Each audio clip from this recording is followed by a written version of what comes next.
Assalamu alaikum wa rahmatullahi wa barakatuh. Bonjour à tous. On se retrouve pour une petite vidéo à travers laquelle on va parler de romans historiques.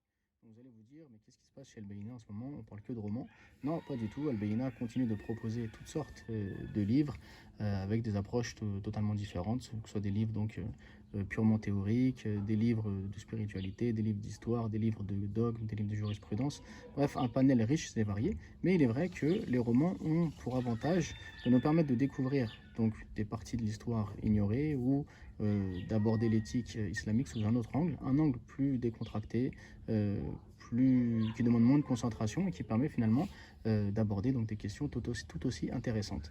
Donc les romans permettent de toucher un public peut-être plus large et que des livres vraiment très académiques. Donc ils relèvent effectivement d'un intérêt pour le musulman et pour un libraire bien sûr de proposer donc des romans comme des livres beaucoup plus techniques afin donc de pouvoir toucher toutes les cibles. Et les romans tout au long de l'histoire ont toujours permis donc de vulgariser les informations les plus importantes et les plus capitales et de diffuser donc des idées bien plus largement. Alors aujourd'hui, le roman que je vais vous présenter, c'est un roman qui met en scène des personnages qui ont véritablement existé et donc qui va nous permettre de combler un vide historique. Pourquoi cela? Parce que c'est un roman donc justement historique qui va nous parler d'une période de l'histoire et de personnages qui ont réellement existé mais qui sont finalement ignorés par beaucoup.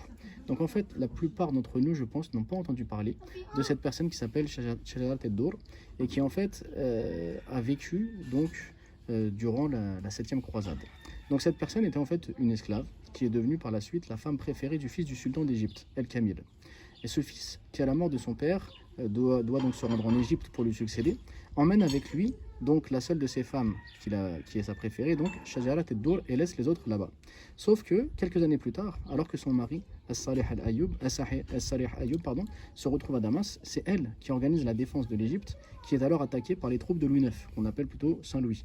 Donc Saint-Louis, qui a lancé la 7e croisade, se dirige donc en direction de l'Égypte, mais donc le sultan n'est plus là. Donc As-Salih Ayyub est à ce moment-là à Damas. Et c'est ainsi que sa femme décide de défendre donc l'Égypte et d'organiser la résistance. Un an plus tard, donc, lorsque son mari rentre, il rentre mais malade. Et donc il meurt.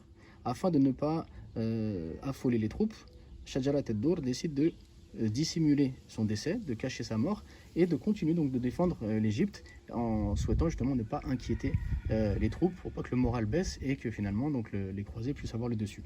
Et c'est ainsi qu'elle va conserver le pouvoir et qu'elle va faire face à Saint-Louis et son armée seule, en étant donc devenue, si on peut dire ça, la sultane. Sauf qu'une fois découverte, donc une fois qu'on a découvert que son mari est décédé et que c'est elle qui a pris le pouvoir, on va tenter de la défaire.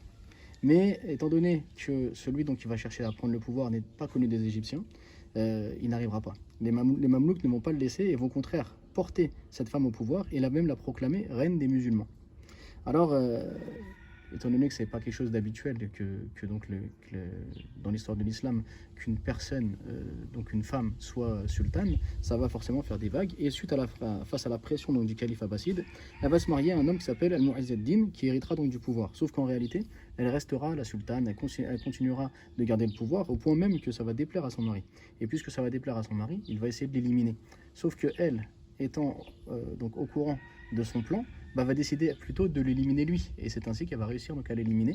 Mais par la suite, il y aura donc quelques jours plus tard des émeutes importantes dans tout le pays et elle finira par être assassinée.